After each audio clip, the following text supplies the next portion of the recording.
إن الحمد لله نحمده ونستعينه ونستغفره ونعوذ بالله من شرور أنفسنا ومن سيئات أعمالنا من يهده الله فلا مضل له ومن يضلل فلا هادي له وأشهد أن لا إله إلا الله وحده لا شريك له وأشهد أن محمدا عبده ورسوله اللهم صل على محمد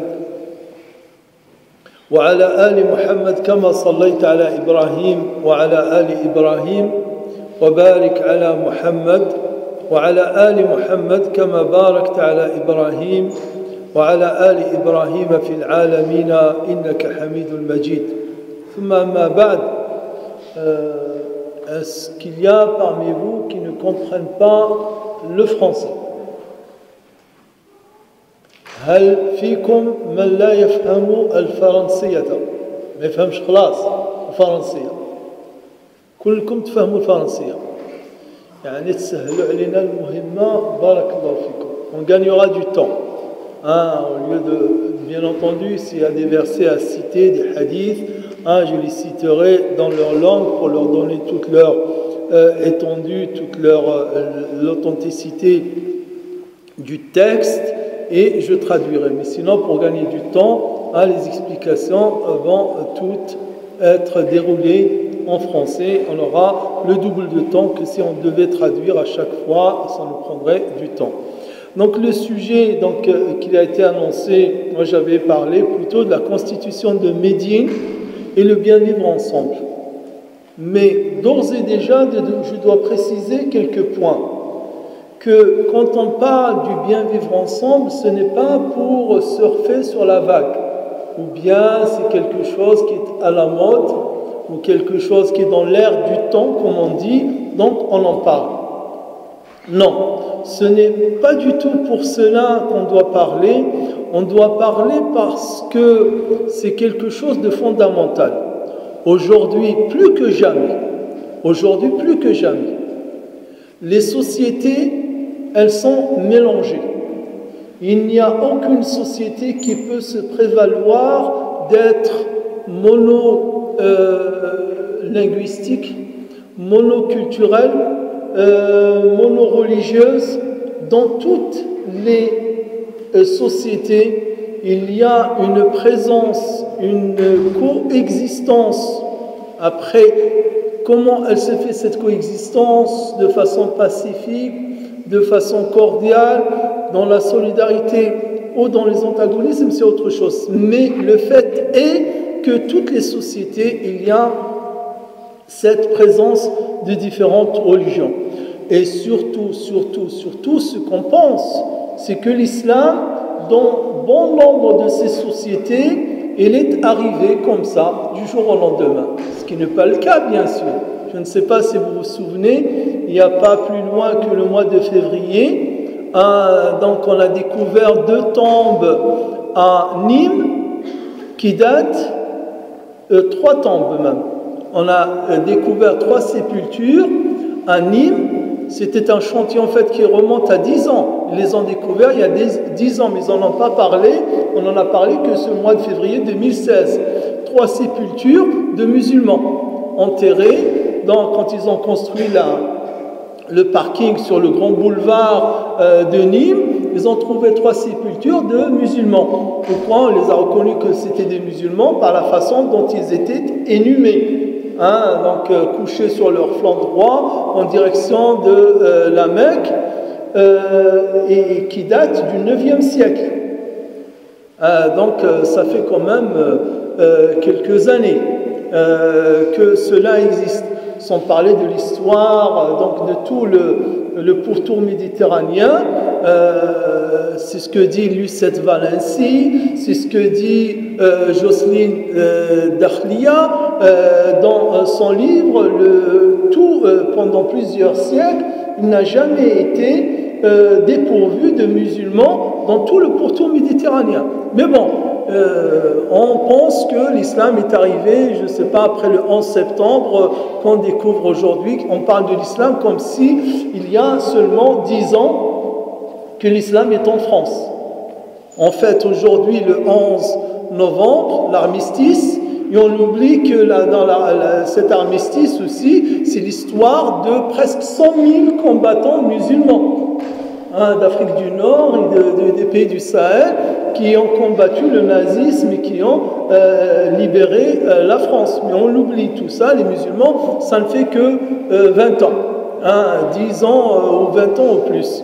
Et donc on se pose la question, ces musulmans-là, comment ils vont se comporter, qu'est-ce qu'ils veulent, qu'est-ce qu'ils cherchent, etc.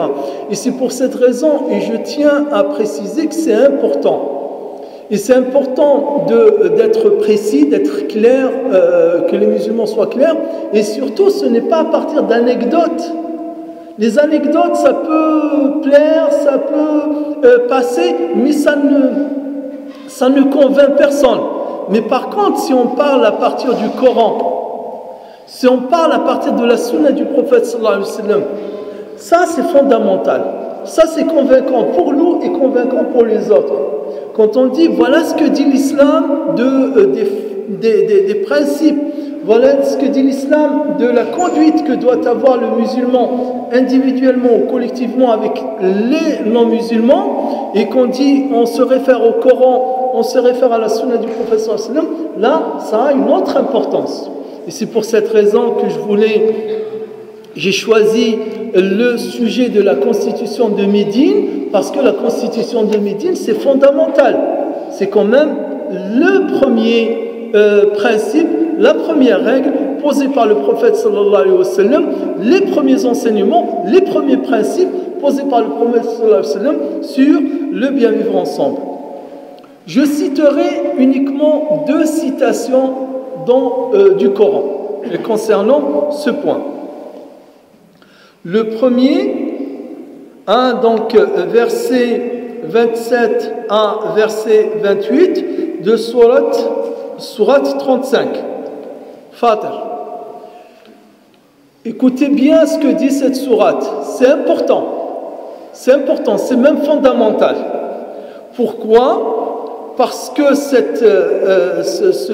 verset-là, ou ces versets-là, puisqu'il s'agit de 2 versets, il pose ce que les enseignements de l'islam, c'est-à-dire quel est le dessein, le dessein, E-I-N, le dessein de l'islam quant à les gens et cette nature.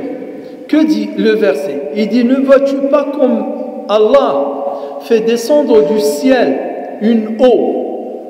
Alam tara kayfa anna Allah anzala minas sama'i ma'a.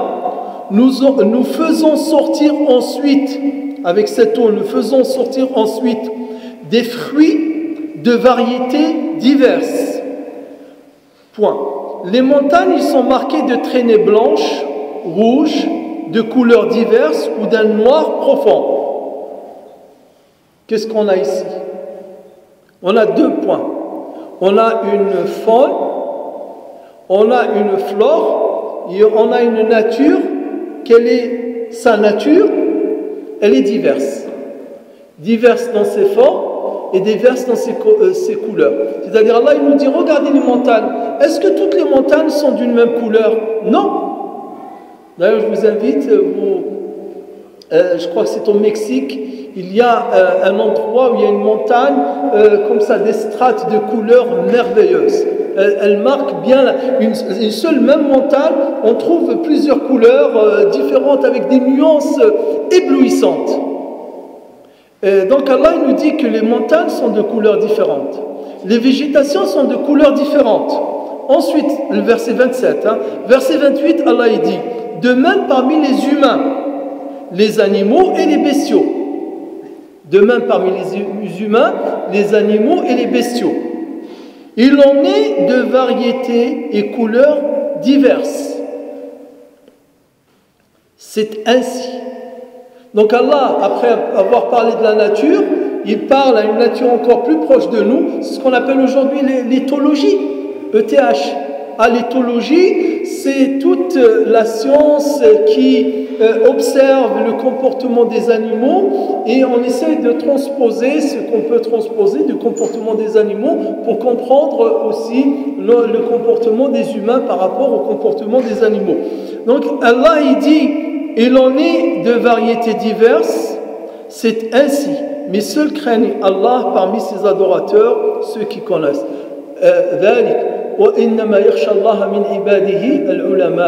Donc dans ce verset, qu'est-ce qu'on entend? L'enseignement fondamental que l'humanité elle est diverse, que la nature elle est diverse et qu'il y a un seul être qui est unique, c'est qui? C'est Allah. Allah il est unique. Un seul Dieu, Allah. Mais la nature elle est diverse et elle est diverse par nature.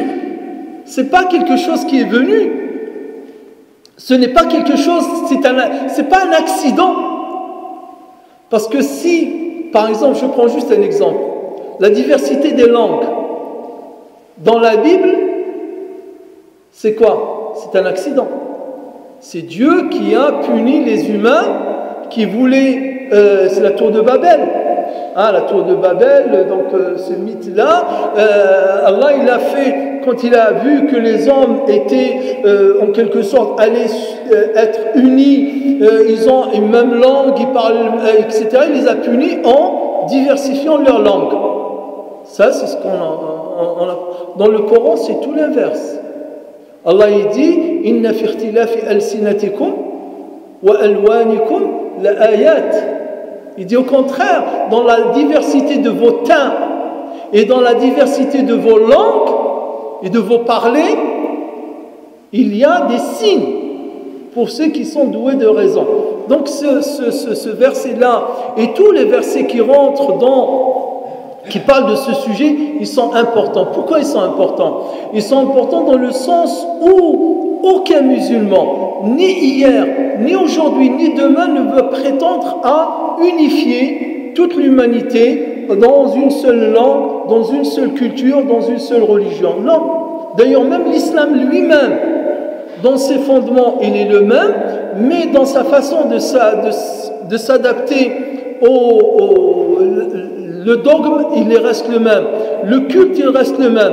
Après, pour certains aspects, on les voit différemment d'un pays à un autre, d'un continent à un autre. On prend le voile, il couvre, mais le voile de l'Africaine n'est pas comme le voile de l'Indienne, n'est pas comme le voile de l'Arabe, n'est pas comme le voile de la Berbère, etc. Mais tous, qu'est-ce qu'ils ont comme point commun? Ils couvrent. Ils couvrent, tous. Mais après, au niveau de la forme, des couleurs, etc., mais le principe, il est le même, mais il s'adapte. C'est juste un exemple. Donc ça, c'est important. Ça, c'est le premier point. Donc, que tout le monde soit rassuré, et nous en premier, les musulmans, l'islam n'a jamais dit que l'humanité, elle va être toute entière dans un seul dogme, dans une seule théologie, dans une seule religion. La diversité, elle est de mise. C'est même ce que vous retrouverez dans le livre, c'est ce que j'appelle une volonté ontologique. C'est ce qu'on appelle en arabe iradatun kawniyatun qadariyatun ay anna Allah arada. C'est la volonté d'Allah. La diversité, c'est une volonté d'Allah. C'est Allah qui a voulu. وَلَوْ شَاءَ اللَّهُ لَجَعَلَكُمْ أُمَّةً وَاحِدًا.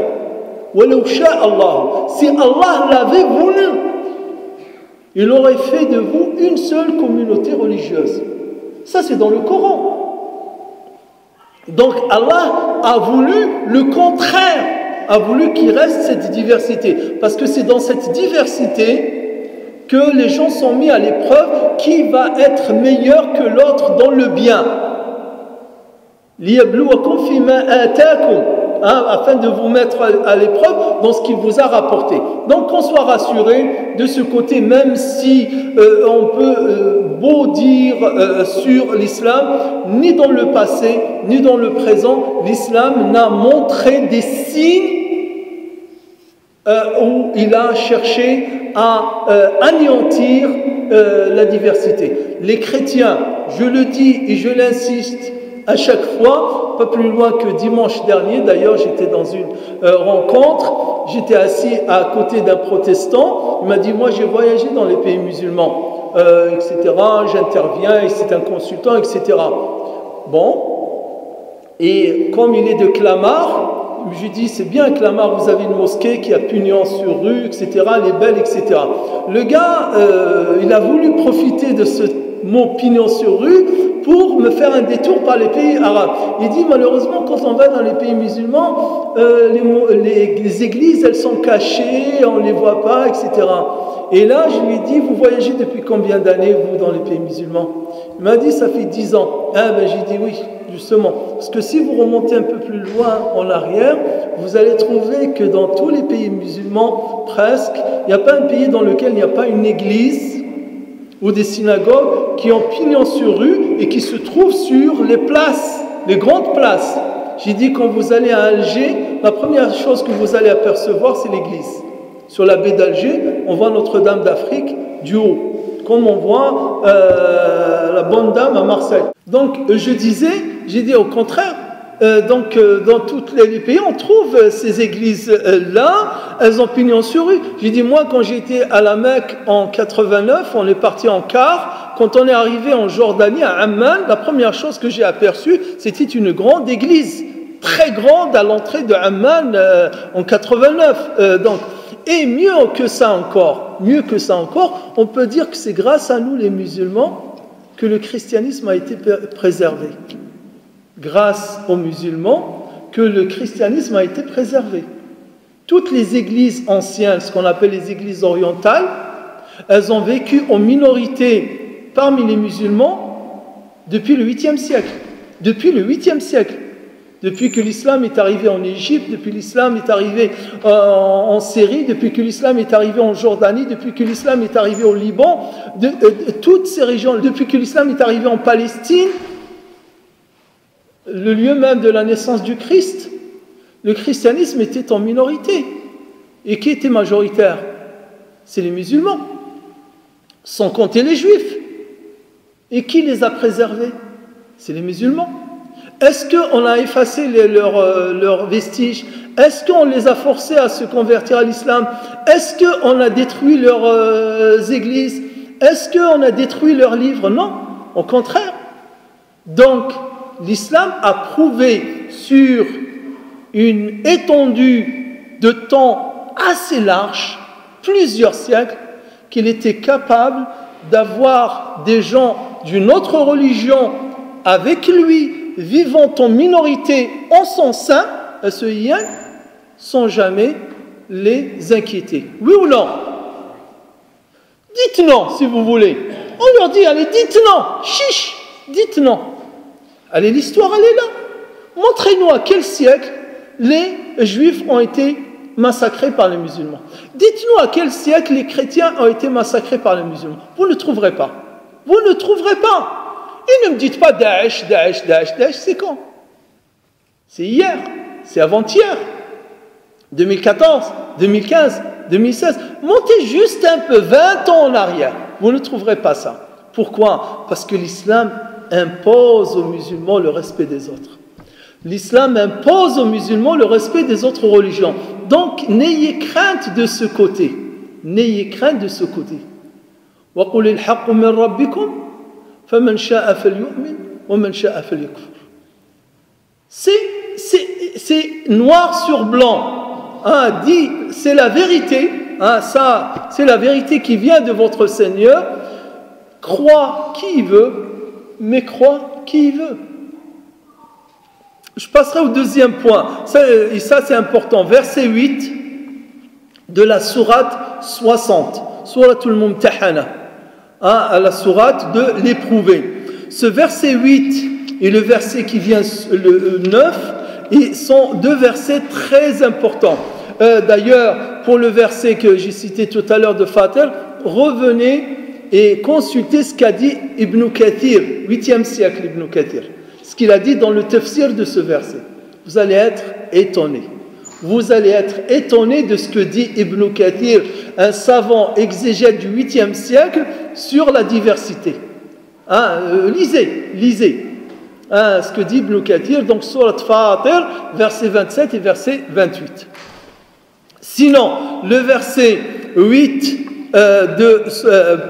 verset 8 de Surat al-Mumtahana, dans lequel Allah Ta'ala il dit Allah ne vous défend pas, Allah ne vous interdit pas d'être bon et équitable envers ceux qui ne vous ont pas attaqué, envers ceux qui ne vous attaquent pas à cause de votre religion et qui ne vous expulsent pas de vos foyers.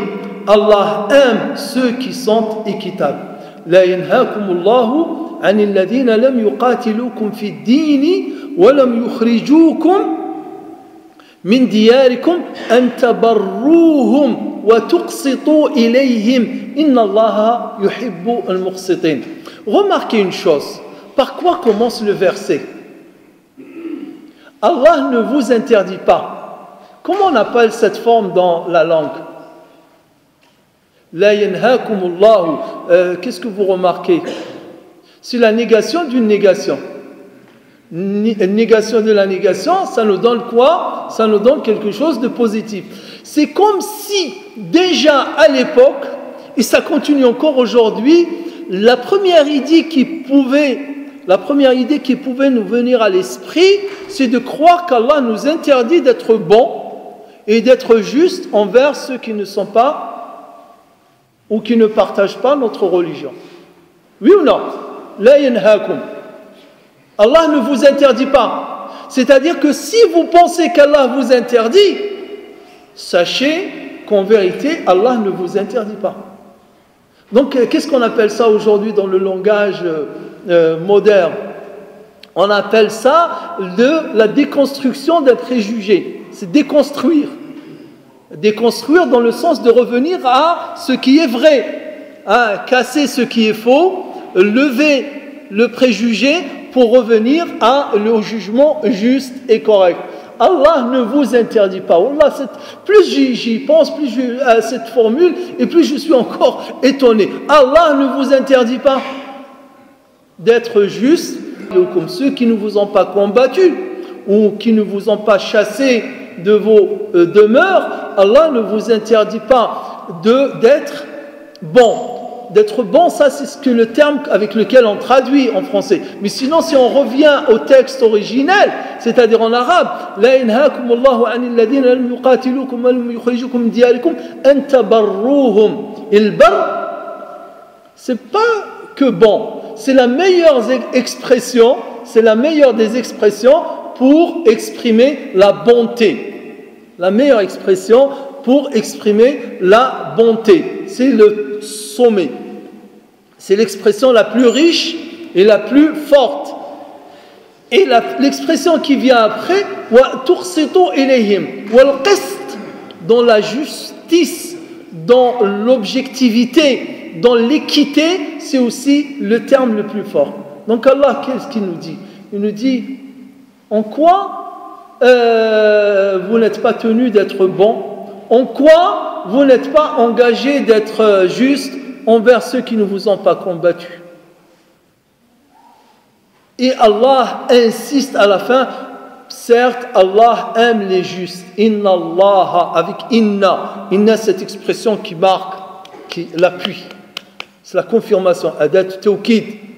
Inna Allah yuhibbu al-muqsitin. Certes, Allah, il aime les justes. Le verset suivant. Encore, et à dire, innama yanhaakum Allah. Allah vous interdit seulement.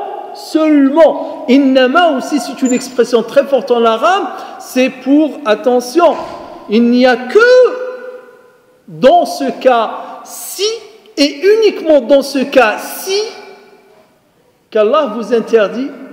Il vous interdit quoi? Et ça aussi, c'est encore merveilleux, le verset 9. Parce qu'on s'attend, en toute logique, dans notre manière de penser à nous, on s'attend en toute logique que Allah, dans un cas précis, ne nous interdit pas d'être bon et d'être équitable. Puisque d'une manière générale, Allah ne nous interdit pas d'être équitable et d'être bon envers ceux qui ne nous ont pas combattus et ceux qui nous ont expulsés.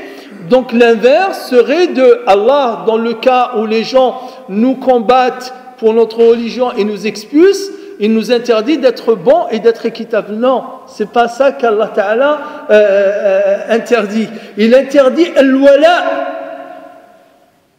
إنما ينهاكم الله عن الذين قاتلوكم في الدين وأخرجوكم من دياركم وظاهروا على إخراجكم أن تولوهم ومن يتولهم منكم ومن يتولهم فأولئك هم الظالمون. Ce qu'il nous interdit, c'est d'être alliés. C'est pas d'être bon ou d'être équitable. Donc l'équité et la bonté, elles restent de mise.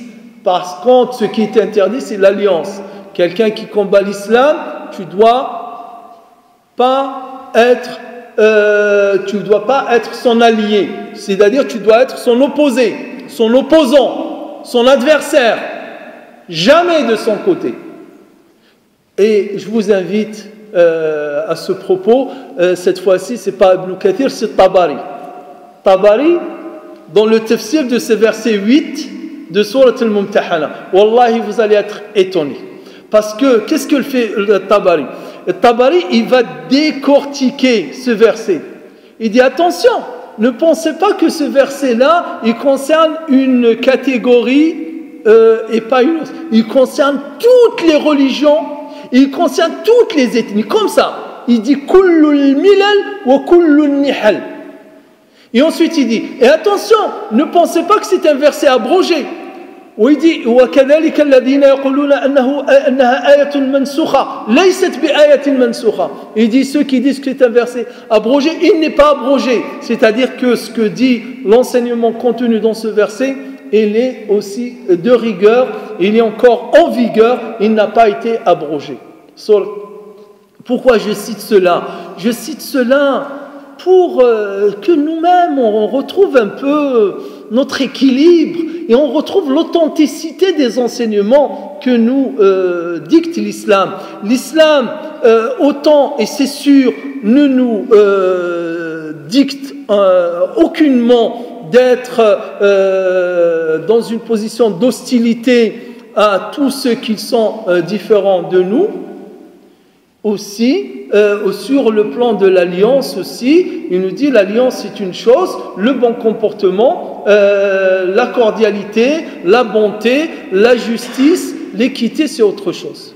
Donc tout ça, ce sont des enseignements importants pour nous de les savoir. Je dis cela pourquoi? Je dis cela parce qu'aujourd'hui, et c'est voulu, on veut montrer cet islam, et bien entendu, l'islam, quand on parle d'islam, on parle des musulmans. Quand on parle des musulmans, on parle d'islam, parce que c'est clair. Moi, comme vous voyez aujourd'hui là, en face de vous, je me rase la barbe demain, j'écris un pamphlet dans lequel j'insulte l'islam, vous allez me voir sur toutes les chaînes de télévision. Oui ou non? Et pourtant, je garderai toujours mon prénom, je garderai mon nom, je garderai mon histoire. C'est-à-dire, si je commence à cracher, qu'à Dieu ne plaise, la qaddarallah, sur l'islam, je deviens quelqu'un d'autre. Mais si aujourd'hui, au contraire, vous ne me voyez nulle part dans aucune télévision, vous ne m'entendrez nulle part dans aucune onde de radio, parce que le discours que je développe, ce que je dis de l'islam, c'est tout le contraire de ce que les gens attendent. Donc, pourquoi je dis cela? Je dis cela pour ceux qui jouent sur le jeu. Ah, nous, quand on critique l'islam, et c'est pas les musulmans, parce qu'on respecte l'homme, on respecte l'humain, on respecte la personne. Mais la religion, nous ne sommes pas tenus de la respecter. Bien sûr, personne ne leur demande de respecter la religion. S'ils veulent la respecter, et qu'ils la respectent, s'ils ne veulent pas la respecter, mais qu'ils ne se cachent pas derrière le petit doigt, hein, et ils nous disent, nous, ah non, quand on critique le dogme, on critique la religion. La preuve, c'est que une personne, elle est dans l'inconnu, elle est dans le néant et le blackout total, personne n'a jamais entendu parler, elle peut écrire des dizaines de livres, on n'entendra jamais parler de lui parce qu'il parle de l'islam de façon objective. Du jour au lendemain, il commence à parler mal de l'islam, hop, on va lui ouvrir toutes les portes. Ici, c'est l'islam ou c'est le musulman? Non, c'est le musulman qui s'est dépouillé de l'islam, qui s'est débarrassé de l'islam qu'on a appris. Donc c'est la religion qui est en question ici. Dès qu'il y a une attache, dès qu'il y a un lien solide avec l'islam, il y a rejet. Et quand la personne se démarque de l'islam, il y a acceptation. Donc ne me dites pas qu'il y a un islam. Et en plus de ça, est-ce que vous avez vu l'islam comme ça dans l'absolu, qui vole dans le ciel? Non, ça n'existe pas un islam dans l'absolu. L'islam, c'est avec les musulmans, c'est avec ceux qui le pratiquent, avec ceux qui le confessent, avec ceux qui y adhèrent. Donc, je dis cela parce qu'aujourd'hui, nous, les musulmans, on est mis devant, je dirais, un fait accompli, où on laisse cette propagande se propager, et on laisse ce poison se diffuser, ce poison de l'esprit, et les conséquences vont être très mal, ou avec sérénité, avec calme, mais avec rigueur et preuve, on fait face à tout cela. Donc, en faisant face à tout cela, alhamdulillah, à défaut de lever tous les préjugés, de laver la société, de chasser toutes les idées fausses, les hostilités, les haines et les poisons, au moins on va atténuer de cela. Je vais vous citer juste un exemple pour voir sur une petite échelle, ce que je vous ai apporté ici un exemple. Là, c'est hier, c'est la valeur actuelle de cette semaine. Valeur actuelle de cette semaine, c'est le 10 novembre jusqu'au 16 novembre. Ma France sans l'islam. Ma France sans l'islam. Une parole comme ça, il ne faut surtout pas la sous-estimer. Il ne faut pas sous-estimer. D'accord, on ne va pas jouer aux alarmistes. On ne va pas jouer à, je ne sais pas, à la démesure, à la surréaction. On ne va pas surréagir, mais on ne va pas non plus sous-réagir. Ma France sans l'islam, ça veut dire quoi, ma France sans l'islam? Parce que ça a été dit, hein. Ça veut dire qu'on peut chasser tout l'islam. Ce n'est pas l'islam, le Coran qui vont brûler sur la place publique ou les hadiths du prophète de Bukhari Muslim, c'est-à-dire les musulmans qui vont être chassés pour qu'il y ait une France sans islam. Oui ou non? Ça, c'est aujourd'hui. Il y a quelques mois, plus exactement le août, c'est le numéro de 28 juillet au 3 août, comment on prépare les esprits? Barbarie, terreur, charia. Août 2016, novembre 2016. Je peux vous citer aussi d'autres. Donc on monte crescendo. On monte crescendo. D'abord on commence par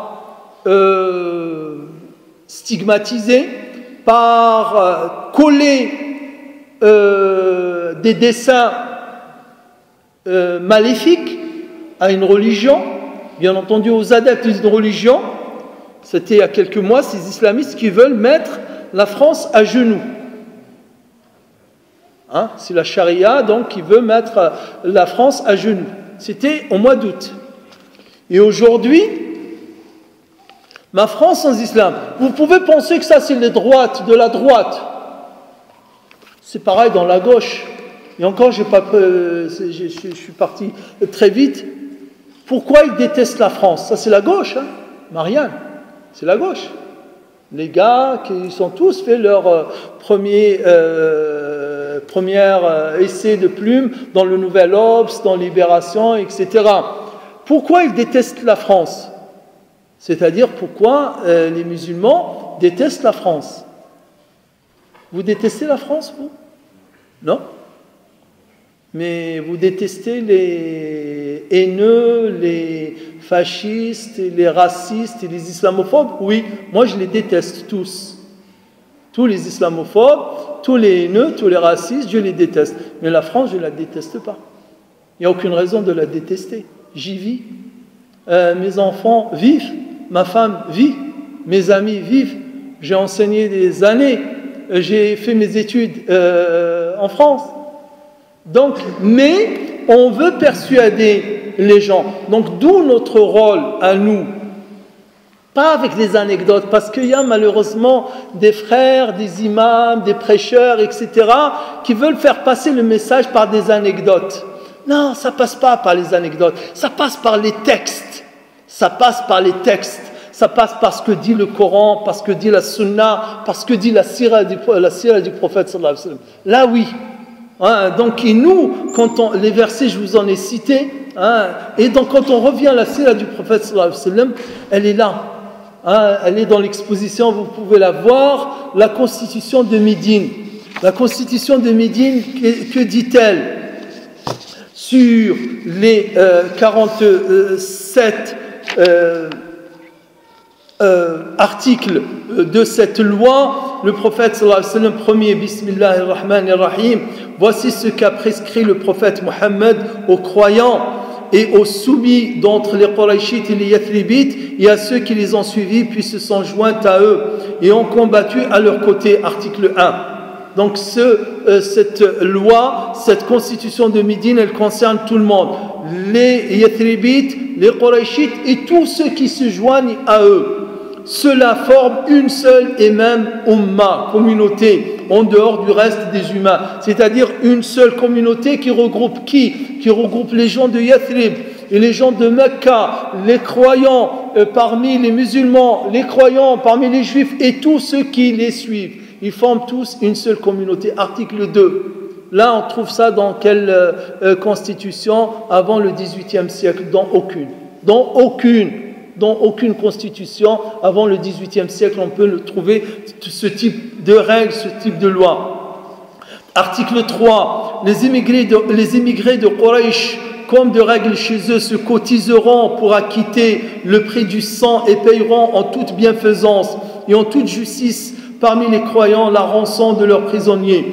Les Bani Auf, comme la règle chez eux, se cotiseront de la même façon que par le passé, et chaque collectivité, de même le Bani Harith, de même le Bani Saïda, article 7, les Bani Jusham, article 8, le Bani Najjar, article 9, des Bani Amr ibn Auf, article 10, le Bani Nabit, article 10, de Bani Aus. Là, qu'est-ce qui se passe ici? Le prophète est en train d'énumérer toutes les composantes de la société et de dire que tous, sur le même pied d'égalité, ils ont un devoir de solidarité, ils sont engagés avec les autres. L'article 11, hein, les Banu al-Aws, comme de règle chez eux, se cotiseront de la même façon que par le passé, et chaque collectivité payera en toute bienfaisance et en toute justice parmi les croyants la rançon de son prisonnier. Et ça continuait comme ça. Nul croyant ne tuera à cause d'un mécréant un autre croyant, ni soutiendra un mécréant contre un autre croyant. Là, les croyants, ça englobe le musulman et le non-musulman à Médine. Et ça continue comme cela, article 14, 15, etc. Ça continue, jusqu'à ce qu'on arrive à l'article 24. Les Juifs auront l'obligation d'effectuer des dépenses avec les croyants pour aussi longtemps que les uns et les autres resteront co-combattants. Ils forment une seule société. Et il dit ensuite, les Juifs de Bani Auf formeront une communauté avec les croyants. Aux Juifs leur religion et aux musulmans leur religion. Article 25 de la constitution du prophète de Médine. Lil Yahudi dinuhum wa lil muslimina dinuhum. Dit l'article. Je vais vous le lire. Comme il a été. Wa inna Yahuda wa anna Yahuda bani Auf ummatun ma'al mu'minin. Lil Yahudi dinuhum wa lil muslimina dinuhum. Mawalihim wa anfusihim. Pas seulement eux, même ceux, leurs alliés. Nous, aujourd'hui, on veut saucissonner, on veut faire un saucisson de la société. Qui est blanc, et chrétien et de descendance gaulois, qui n'est pas blanc, mais il est noir, mais il est chrétien, il n'est pas gaulois, et qui n'est ni gaulois, ni blanc, ni chrétien, mais qui est citoyen, on veut saucissonner donc la citoyenneté, un qui a un citoyen plus, un autre qui a citoyen plus, un autre qui a citoyen tout court, un autre qui a citoyen moins, etc. Non, ça ne se passe pas comme ça. Ça, c'est de la jahiliya. Ça, c'est la période de la préhistoire. C'est la période de l'obscurantisme ancien. Donc là, l'islam l'a dépassé tout cela. Ensuite, ça c'est l'article 25 alinéa A. B. Quant à celui qui opprimera ou se rendra criminel, il ne fera tort qu'à lui-même et aux membres de sa propre famille. C'est très éminemment important ce alinéa B de cet article.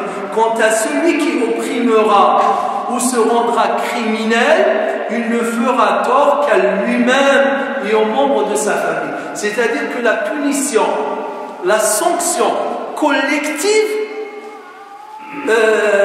par essence généralisée à toute une communauté, était déjà dépassée par la constitution du prophète sallallahu alayhi wa sallam. De quel siècle, s'il vous plaît? 7e siècle. Et on est en quel siècle là? 21e siècle. Ça veut dire, ça fait combien de siècles là? 18. Hein? C'est tout? 14 siècles. Ça fait 14 siècles. Ça fait 14 siècles que le prophète sallallahu alayhi wa sallam, dans la constitution de Médine, avait garanti que personne n'engage sa communauté, personne n'engage toute sa religion, personne n'engage toute son ethnie. Il est responsable de son acte. Il n'y a pas de punition.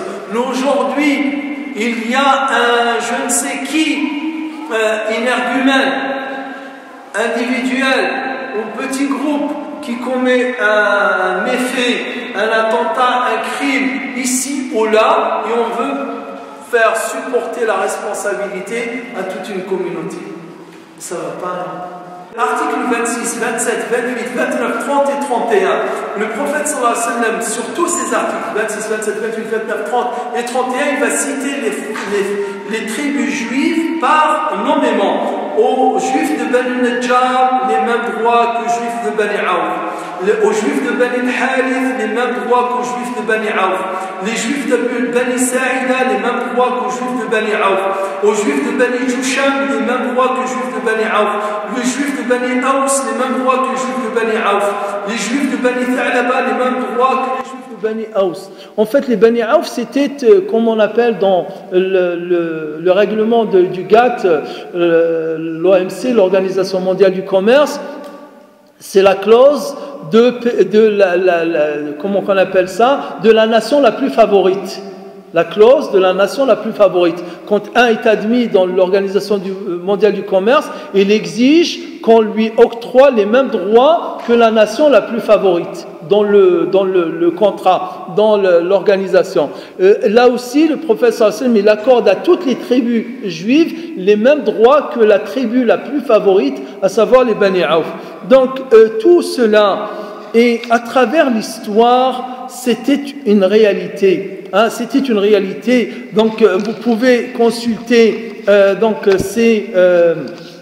ces articles de loi. Mohamed Hamidullah, il en parle dans son livre. Il leur consacre tout un ensemble de chapitres. Pourquoi je cite cela? Je cite cela pour montrer que l'islam est l'avenir de l'humanité. Je ne le dis pas comme ça par vantardise, par vanité, par arrogance. Je le dis encore aujourd'hui, plus que jamais. Aujourd'hui, qu'on attribue à l'islam tous les maux de la nature et tous les maux et tous les méfaits et tous les dégâts qui se passent sur terre, on le dira encore plus que jamais. Parce que, en fait, qu'est-ce qui se passe? Il se passe que quand il y a un meurtre qui est attribué à tort, à l'islam, à tort, on l'amplifie.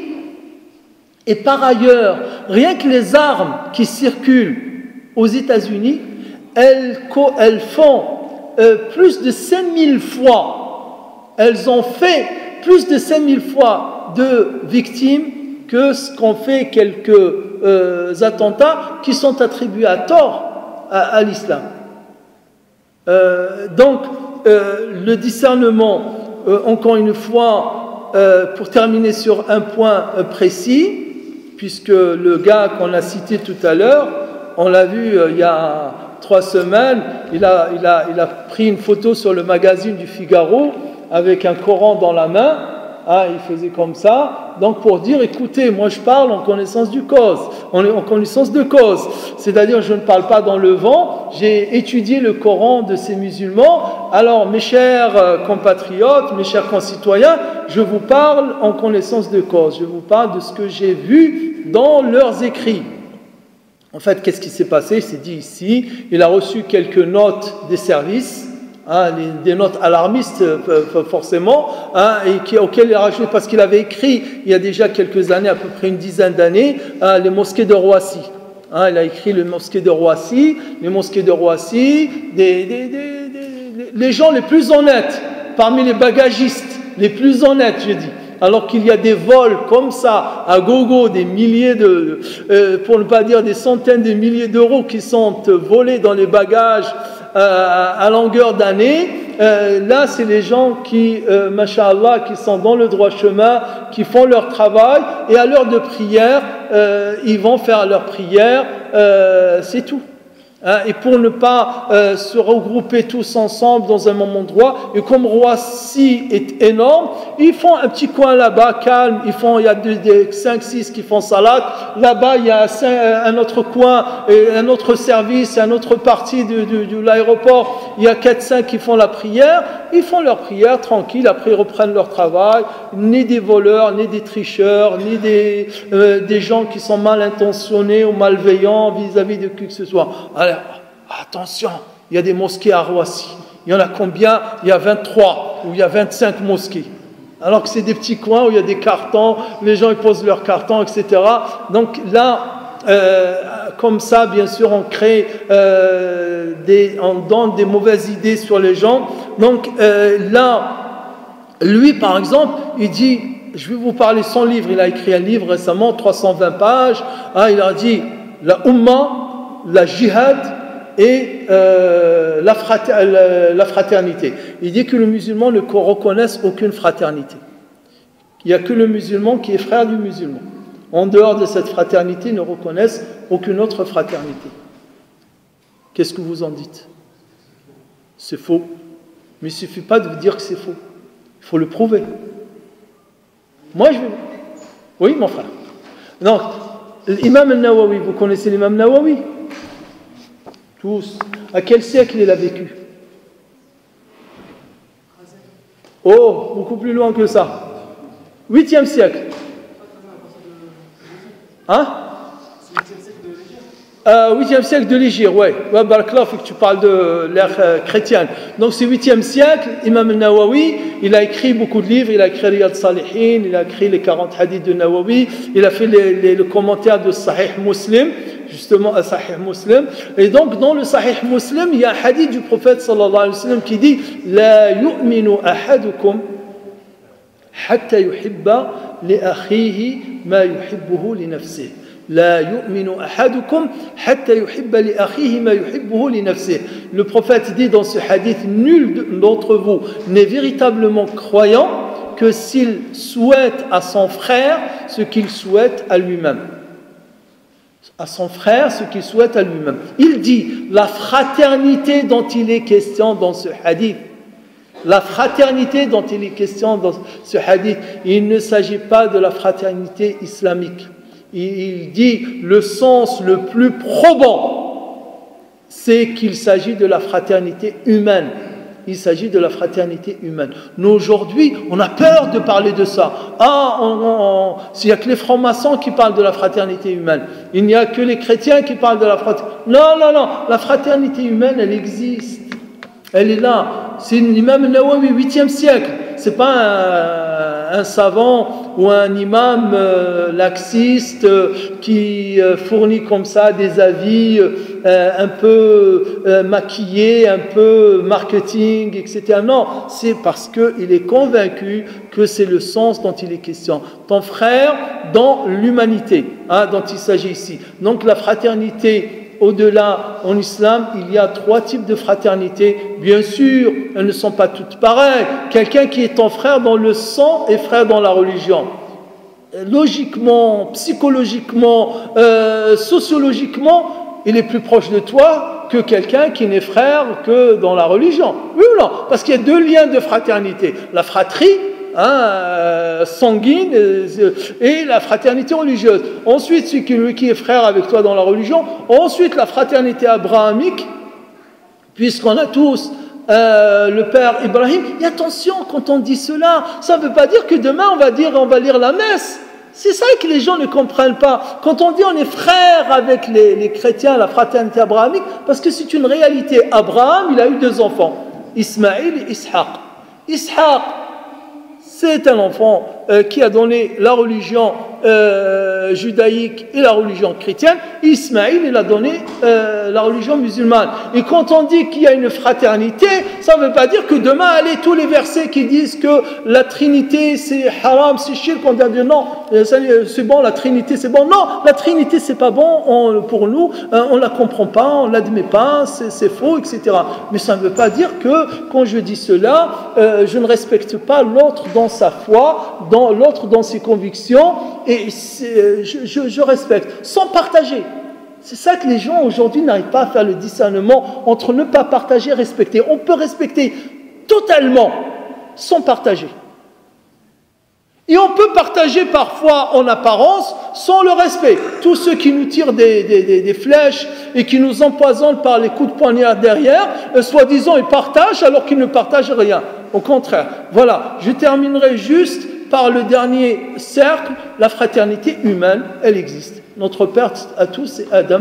On est tous dans la fraternité. Ça ne veut pas dire que quand je dis ça aussi, que ça y est, que tout le monde est beau, tout le monde est gentil dans le meilleur du monde. Non, il y a des bons, il y a des mauvais, il y a des hypocrites, il y a des assassins, il y a des gens qui sont hostiles, il y a des gens qui sont neutres, il y a des gens qui sont aimables, aimants, fraternels, cordiaux, solidaires, compatissants, et d'autres qui ne le sont pas. Donc, c'est tous ces enseignements-là qu'on doit nous clarifier dans notre esprit pour ensuite passer ce message clair à nos compatriotes, à nos concitoyens et les rassurer parce que certains sont en train de les alarmer. Et pour atténuer l'alarme, on l'atténue par la parole vraie, la parole claire et la parole sereine. أقول قولي هذا وأستغفر الله فاستغفروه وهو الغفور الرحيم